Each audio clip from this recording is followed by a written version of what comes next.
The year was 1944, and 9 U.S. Navy pilots were on a bombing run over the small island of Shishijima, which lies about 700 miles south of Tokyo City in Japan. One of those men was the future President of the United States, George H.W. Bush. His Avenger torpedo bomber was hit by flak, and he had to abandon it. But lucky for him, he ended up in the water where American planes protected him from being captured by Japanese boats. After a few hours in that water, he was pulled out by the surface submarine, the USS Finback. What happened to those men on the raid that were captured, though, is nothing short of stomach churning. The young man that was rescued, we all know, would become the 41st President of the United States.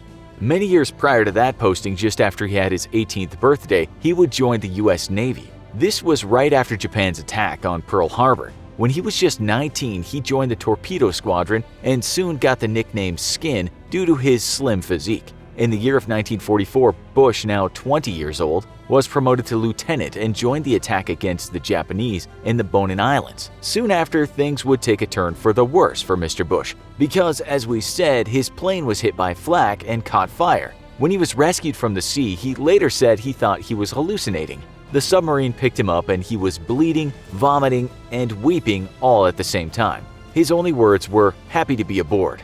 There were 3 crew in that plane, and the 2 others didn't make it. Those guys were Radioman Second Class John Delaney, seated right in the plane's belly, and just behind Skin was the turret gunner, Lieutenant Junior Grade William Gardner Ted White. In interviews in the 1980s, Bush would say that he saw at least one man parachute out of the plane, but he wasn't sure what happened to him. During interviews for the book Flyboys, A True Story of Courage, Bush said this about his fellow crew: "It still plagues me if I gave those guys enough time to get out."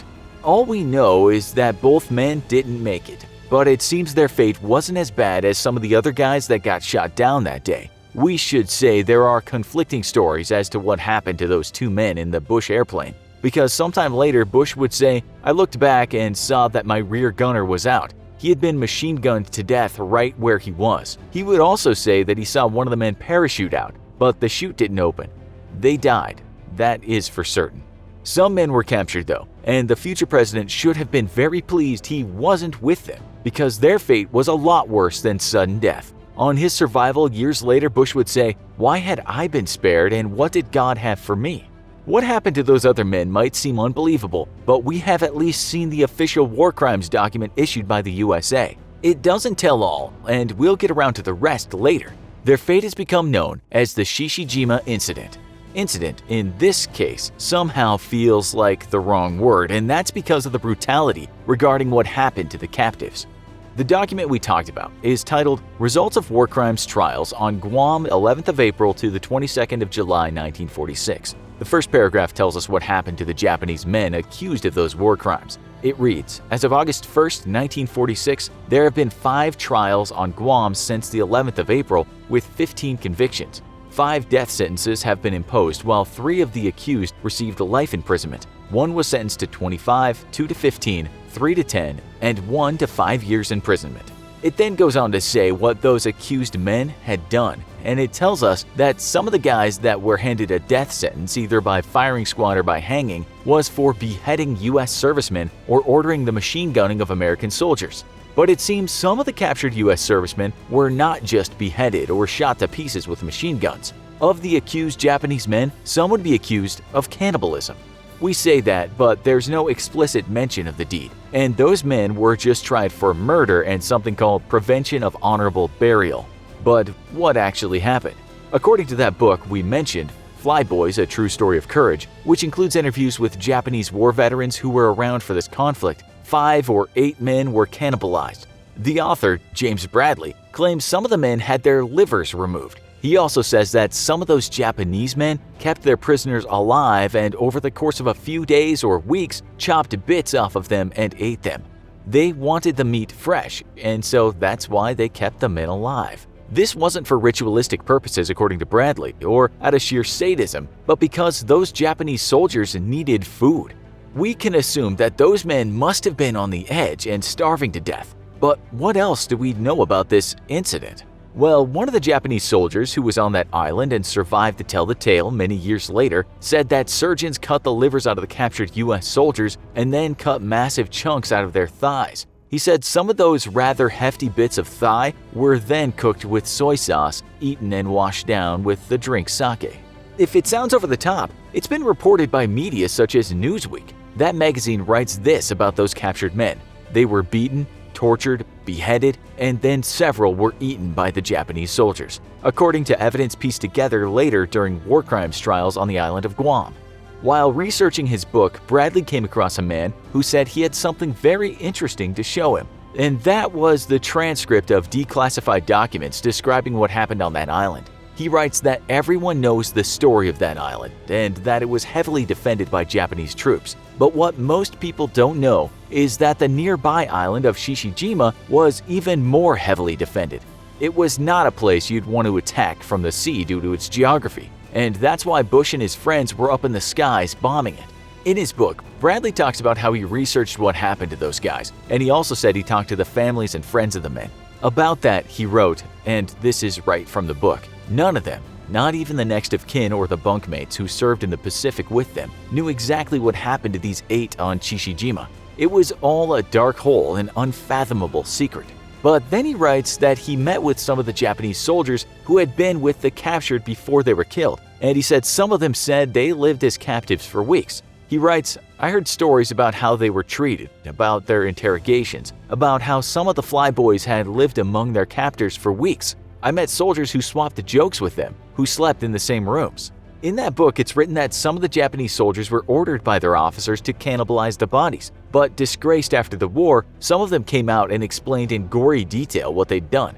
It's not something they were proud about. They were merely following orders. Bradley has backed this up in an interview he did, talking about those soldiers he talked to in Japan. In one such interview, he said every single Japanese soldier ordered to kill a flyboy refused, and only did so when their own life was threatened. One of the executioners ran away. They couldn't find him at the appointed moment. Another executioner disemboweled himself. He committed suicide over what he had done. He also says that families of the deceased were never told the truth about what happened to the men. It was too much of a gruesome story to tell, and the US Navy kept it under wraps. Later, a lawyer who was at the war crimes trials would say the Navy didn't want people back home to know that their sons were eaten. What else do we know? Well, from interviews pieced together with official transcripts that were once secret, we know about the fate of one captured man called Marv Mershon. He was a radio operator. At the war crimes trial, a soldier called Iwakawa testified that this soldier was marched to a freshly dug grave and told to bend over it. Then he was beheaded. The Japanese soldier said this at the trial. When the flyer was struck, he did not cry out, but made a slight groan. It's said that the next day, Major Suio Matoba wanted to put on a feast for a General Yoshido Tachibana. That's when the gruesome stuff happened. A Japanese medical orderly who was told to help the surgeon create this disgusting dinner would later testify, and he would say this, Dr. Teraki cut open the chest and took out the liver. I removed a piece of the flesh from the flyer's thigh, weighing about 6 pounds and measuring 4 inches wide and about a foot long. Others met a similar fate, such as a crewman called Floyd Hall. Admiral Kenizo Mori, the senior naval officer on Shishijima, would testify that one evening Major Matoba came to his tent and said he had brought some delicacies with him as a treat. What he was talking about was the liver of poor Mr. Hall. Mori said he was told to eat it in very small pieces and that it was good for health. He also said, I had it pierced with bamboo sticks and cooked with soy sauce and vegetables. Another victim had been working with the Japanese as a translator, and he must have thought he wasn't going to die, but he was wrong. His name was Jimmy Dai, and after a few weeks, Captain Shinzuo Yoshi ordered that his liver should be eaten, and that's how he ended his days. Another man was eaten too, but the others were just executed. Not in the best way, apparently, as it's said that at least one man was clubbed to death. The officers we mentioned who gave the orders were the ones who were executed after the trials. George H.W. Bush didn't know anything about this and was only told when he was an old man. The author of the book said he confronted Bush about it, and this is what that author said. There was a lot of head shaking, a lot of silence. There was no disgust, shock, or horror. He's a veteran of a different generation. It wasn't only American men that were eaten by the Japanese, with other POWs from different militaries saying later that they saw the same thing. This is the testimony of an Indian POW. I saw this from behind a tree and watched some of the Japanese cut flesh from his arms, legs, hip, buttocks, and carry it off to their quarters. They cut it into small pieces and fried it. Another Indian POW called Lance Naik Hatam Ali said this in his testimony. The Japanese started selecting prisoners, and every day one prisoner was taken out and killed and eaten by all the soldiers. I personally saw this happen, and about 100 prisoners were eaten at this place by the Japanese. Those selected were taken to a hut where their flesh was cut from their bodies while they were alive, and they were thrown into a ditch where they later died. As we said, it's thought this wasn't out of sadism, but more a matter of getting some sustenance. It's grim, to say the least. And so we should finish this with a more positive ending, if that's possible. And we'll tell you what Bradley said about those men who were beaten, mutilated, and finally eaten. Bradley says he was told by the Japanese soldiers he interviewed, "I found they did not plead for their own lives. They did not give up any secrets. They went to their deaths with honor." What do you think about all this? We did look for an official Japanese version of events, but couldn't find one. Could you add to the story? Tell us in the comments. Also, be sure to check out our other video, Mad Jack, a real-life World War II madman. Thanks for watching, and as always, don't forget to like, share, and subscribe. See you next time.